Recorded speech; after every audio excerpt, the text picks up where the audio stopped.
We often experience intense emotion because we refuse to accept the flow of things, or it's because we refuse to change the things that we see do not work. My name is Kelvin, and I am on day 5 of my monk mode journey. For those that don't know, I am on a 30 to 60 day monk mode journey where I'm just learning how to listen.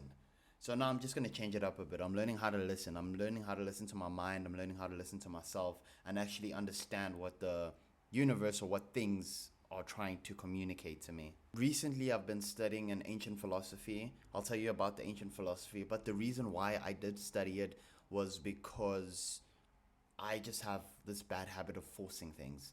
I want things to happen my way. I want them to happen at my time. And then when they don't happen, I experience this intense disappointment, this sadness, or this anger. This is like the extreme emotion. So, delving deep into the internet, I did find a philosophy called Taoism. So, this is basically respecting the flow of things, the order of things. It is believed that in the universe, every single thing follows a specific process, which is, if we're looking at the human cycle, it's birth, survival, and then death.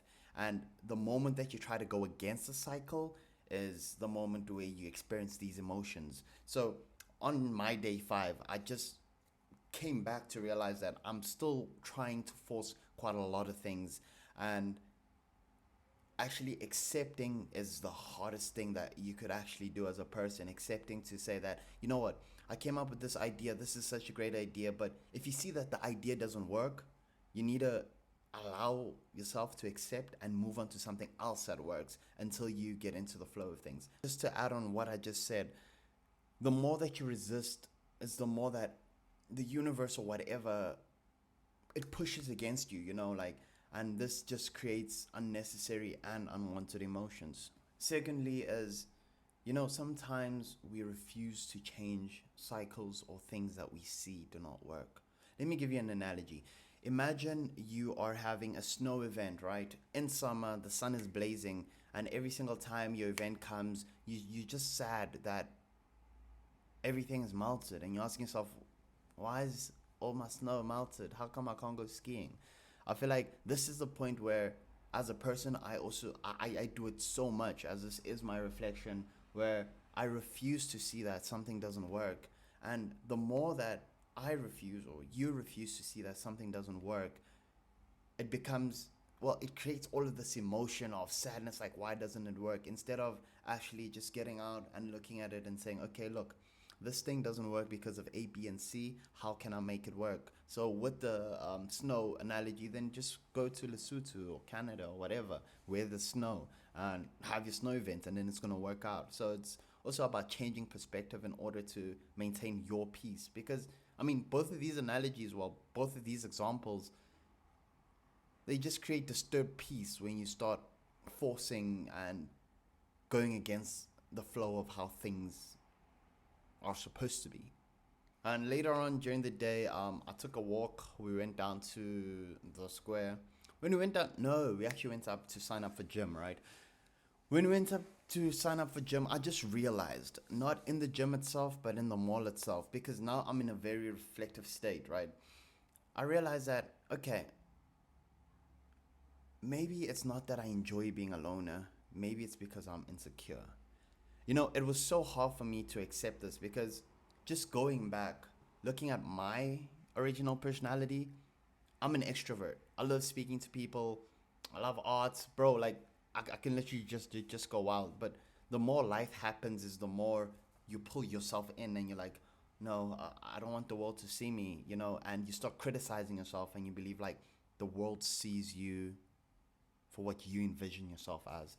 So I also believe there's a specific process. There's some things that I've taken away from myself, that life has taken away from me, that has made me so insecure that I feel like I do not want to mix with other people, because at the back of my head, unconsciously, I just feel like everybody's having a better life or is better than me. And this is really hard for me to say, because it's a truth that I'm not willing to accept. But if I'm not willing to accept it, that means it's a high truth that can really um, change me. So that's one of the points that I'm just aware of, to be like, okay, you know what? So how can I work on myself during or even out of this 30 to 60 days to say, listen, man, how am I going to become more secure? How am I going to become more confident in everything that I do? How am I going to not seek external validation for me to feel comfortable? Because I feel like it's that. Because in order for me to go out, I need to be dressed in a specific way, I need to meet a specific standard. And then, still, with everything dressed up, you still don't feel good. And like, that's the worst feeling, that you look so good, but you don't feel good. So, later on during the day, it goes. I come back from the walk. Taoism, it comes back to me, bro. Like, respecting the flow of things.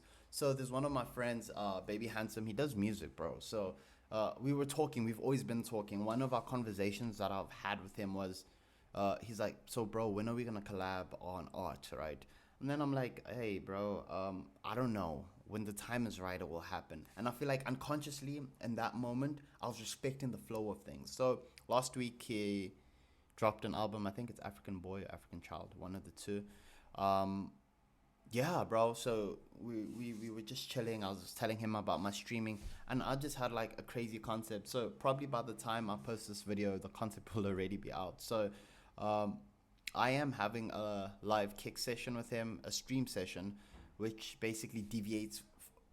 At first, I thought it deviates from my whole ideology of creating content, but it doesn't. It just actually formed a piece of me being able to have a very interactive and a very fun channel. You understand what I mean? So that's very exciting. So I even need to bookmark this day to say that on day is it day yeah on day 5 I actually came up with a great idea, and this idea is really gonna work, bro. Like, we are streaming his live listening session, and I feel like the idea behind this just really takes me back to a point where, you know what, I love giving to people, but I also love people's craft being listened to, like pushing it to a bigger audience. So I finally have a platform to do it, and why not do it? It doesn't matter how many people are watching me right now, but it's just like the flow of things. I was led to that, instead of, I had a different idea from my streams and my YouTube channel initially, but I'm not stopping what I'm doing. I'm going with the flow. I'm going with the flow of things. I'm not resisting anything. If I need to change a specific idea, I'm definitely going to change it until I find something that really sticks, or until I am on purpose. Because as Marcus Aurelius says in Meditations, everybody has a unique purpose. And in order for you to find your purpose, I believe I'm going to have to test and trial. And I feel like that's something that we don't want to do. Yeah, but these need to be short and brief. That's my journal session for the day 5. I'm in day 6. Day 6. Yeah. No, something else about day 5. Oh yeah. So just the last thing. So basically, towards the end of the day, like at 11 p.m., my computers went crazy. So my Mac just decided to, I don't know, it just decided to shift and go into booting mode. My other computer went extremely slow. I couldn't work, I couldn't do anything. It got me frustrated, right? But it also got me to a point to remember that, you know, a moment is different to your whole day. So maybe I may have like a shitty moment, and I need to realize that's a moment. It's not my day. And once I detach to a point of, I can't say a moment ruined my day, because if I had 10 moments and then one moment ruins it, so how can one thing ruin 10 other things, So it really doesn't make sense for me. So that was a big revelation to me, just to classify these moments and not allow them. Speaking about Baby Handsome, he's like, what it do, bro? Yeah, okay. So thank you for checking this video out. Name is Calvin, and thank you for joining me on my monk mode journey. Let us make content and let us get there. During this process, you will see what I create within the process. But anyways, thank you so much. Please do hit the like and subscribe button. And remember, I am available on Kick, and the link is in my description. And again, thank you. Tell a friend to tell a friend that, hey, there's this guy that's doing reflections that might make you reflect on something that might cause some change in you. Yeah?